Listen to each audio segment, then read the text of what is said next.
దుఃఖం చూడు, ఆయన బాధ చూడు, కడుపులో విషము ఎట్లా అంటే కడుపు నిండా విషయం. ఆ మూసీలో ఉన్న కాలుష్యానికంటే వీళ్ళ కడుపులలో అంతకంటే ఎక్కువ విషయం ఉంది అధ్యక్ష. విషం జమ్ముతున్నారు.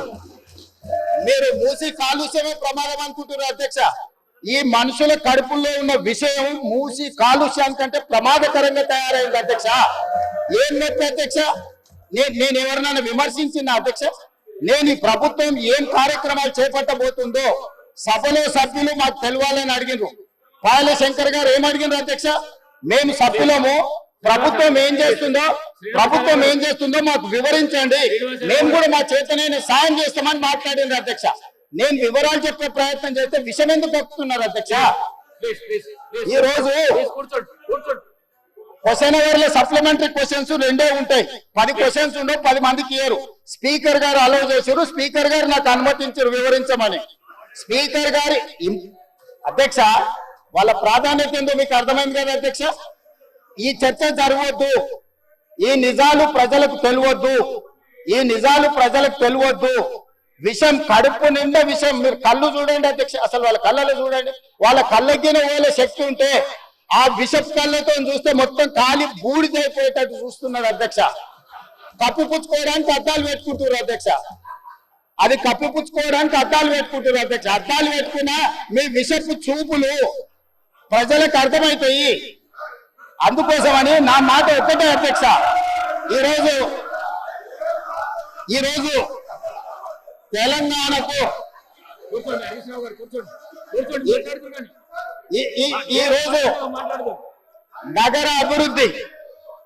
ఈరోజు నగర అభివృద్ధి చేయడం మా బాధ్యత. ఈరోజు ఇన్ని మాటలు మాట్లాడుతున్నారు కదా అధ్యక్ష. ఆనాడు కాంగ్రెస్ లో గెలిచిన ఎమ్మెల్యేని తీసుకొని మూసీ రివర్ డెవలప్మెంట్ కార్పొరేషన్ కు చైర్మన్ చేసింది ఎవరు అధ్యక్ష? ఎవరు?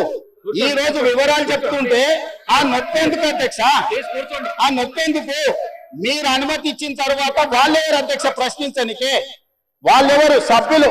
ఈ రోజు అక్బరుద్దీన్ ఓవైసీ గారు, పాయల శంకర్ గారు, లేకపోతే కాలేరు వెంకటేష్ గారు. ఆ కాలేరు వెంకటేష్ గారినైనా చూసి నేర్చుకోండి, కనీసం ఒక అవగాహన వస్తుంది. స్పష్టంగా నేను అంబర్పేట పోయినప్పుడు చెప్పిండు, 100% అంబర్పేట శాసనసభ నియోజకవర్గంలో మేము మూసీ నది ప్రక్షాళనకు సహకరిస్తాము. మా పేదలకు అందరికీ మంచి ఇల్లు కట్టించండి, మా ప్రభుత్వ కార్యాలయాలు కట్టించండి, మా ప్రాంతాన్ని అభివృద్ధి చేయండి, నేనే ముందు బాగానే నిలబడి మూసీ నది ప్రక్షాళనకు సహకరిస్తానని అంబర్పేట ఎమ్మెల్యే కాలేరు వెంకటేశ్వర గారు ముందుకు వచ్చి బహిరంగంగా మైక్ లో చెప్పిండు. నిన్నగాక మొన్న వచ్చి నన్ను కలిసి చెప్పిండు. ఆ పక్కనే ఉప్పల్ ఎమ్మెల్యే లక్ష్మారెడ్డి గారు వచ్చి కలిసి, సార్ మా ప్రాంతాన్ని అభివృద్ధి చేయండి, మూసీ నదిని ప్రక్షాళన చేయడం ద్వారా మా ప్రాంతానికి ఉపయోగపడుతుంది, మీరు చాలా మంచి పని చేస్తారు, మీరు వేగంగా ముందుకు వెళ్ళండి, మా వైపు నుంచి మీకు ఏం సహకారం కావాలని చెప్పి శాసనసభ్యులు వచ్చి కలిసారు అధ్యక్ష. ఇవాళ నేను ఒకటే అడుగుతున్నా అధ్యక్ష, ఈ రోజు మూసీ నది ప్రక్షాళన చేసుకుంటే ఈ రోజు మూసీ నది ప్రక్షాళన మేము చేస్తున్నామంటే మీరు చెయ్యాలంటున్నా వద్దంటున్నా? ఒక్క మాటలో చెప్పండి. మీరు చెయ్యాలనుకుంటే ఏమి చెయ్యాలో సూచన ఇవ్వండి, వద్దంటే మీ కడుపు మంట ఏంటో చెప్పండి, తెలంగాణ ప్రజలు నిర్ణయించుకుంటారు.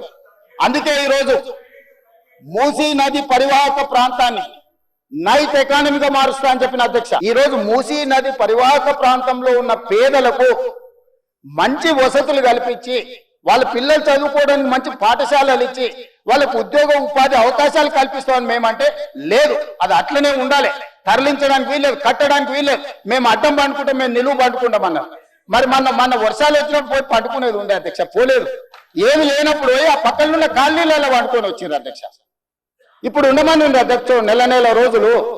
ఇప్పుడు వద్దంటున్న వాళ్ళు ఉన్నారు కదా, నెల రోజులు మూసీ నది పక్కన ఉండమని చెప్పుండ్రు అధ్యక్ష. అంబర్పేట శ్మశాన వాటిక ఉంది కదా అధ్యక్ష, ఆ శ్మశాన వాటిక దగ్గర ఉన్న శవాలు, కులిపోయిన శవాలు, కాలిపోయిన సగం కాలిన శవాలు ఉన్నాయి కదా అధ్యక్ష, వీళ్ళందరూ అక్కడ ఉండమని ఉండి చూడమని.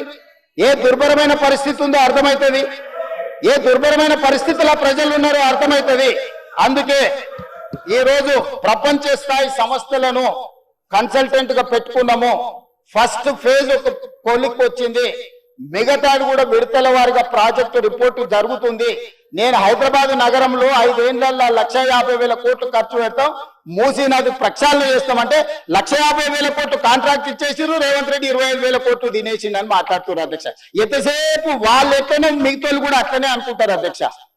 కాంట్రాక్ట్లు ఇచ్చుడు, కమిషన్లు కొట్టుడు, లిఫ్టులు పంపులు పెట్టుడు, ఇండ్లలో కనకవర్షం కురిపించుకున్నాడు, పోయి జన్వాడల్లో లేకపోతే మొయినాబాద్లో ఫామ్ హౌస్లు కట్టుకున్నాడు. ఇంతకు తప్ప మీరు చేసింది ఏంది? నా గురించి మాట్లాడే అర్హత మీకెక్కది? ఈ రోజుకు ఏది కూడా మేము కన్సల్టెంట్స్ డీటెయిల్ ప్రాజెక్టు రిపోర్ట్ ఇచ్చే వరకు అంచనాలు మేము చెప్పలేము. ఏంటంటే మేము 80,000 పుస్తకాలు చదవలేదు, మాకంత నాలెడ్జ్ లేదు, మేము అట్లా దొంగతనాలు చేయాలని పని కూడా పెట్టుకోలేదు అధ్యక్ష.